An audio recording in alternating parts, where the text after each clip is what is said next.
وادی الرقات کی جس ڈھلان کو رومیوں نے بھاگنے کے لیے منتخب کیا، اس کی چٹان کے پیچھے نیم برہنہ مرد کارزار اپنے دستے کے ساتھ موت کی شکل میں ان کے استقبال کے لیے موجود تھا۔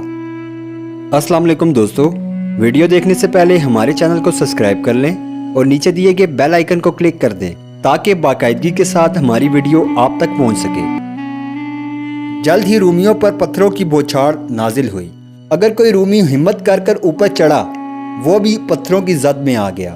جو رومی وادی کے دوسری طرف کنارے پر تھے، جب انہوں نے اپنے سامنے یہ منظر دیکھا تو ان کے ہاتھ پاؤں پھول گئے۔ پیچھے مسلمان فوج تھی، سامنے بھاگنے کا راستہ موت کے منہ میں جا رہا تھا۔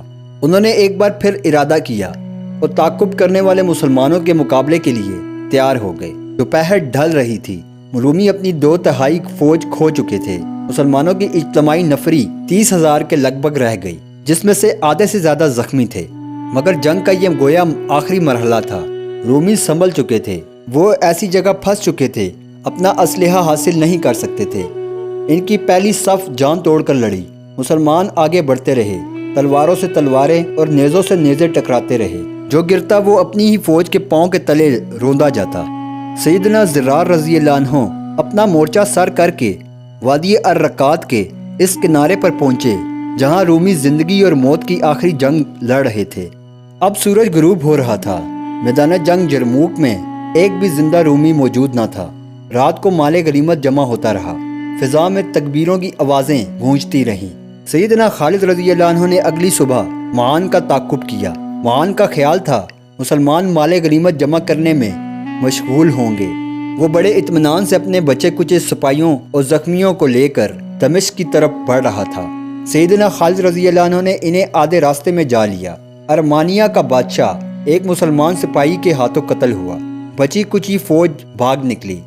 سیدنا خالد رضی اللہ عنہ دمشق میں داخل ہوئے۔ اہل دمشق نے 2 سال پہلے کے معاہدے کے مطابق نیا معاہدہ کر کے مسلمانوں کو جزیہ دینا قبول کیا۔ ہرقل اس وقت انطاکیہ میں موجود تھا۔ جب اسے یرموک میں شکست کی خبر ملی، یہ سن کر وہ خشکی کے راستے اپنے دارالسلطان قسطنطنیہ روانہ ہو گیا۔ جنگ یرموک پر ایک نظر۔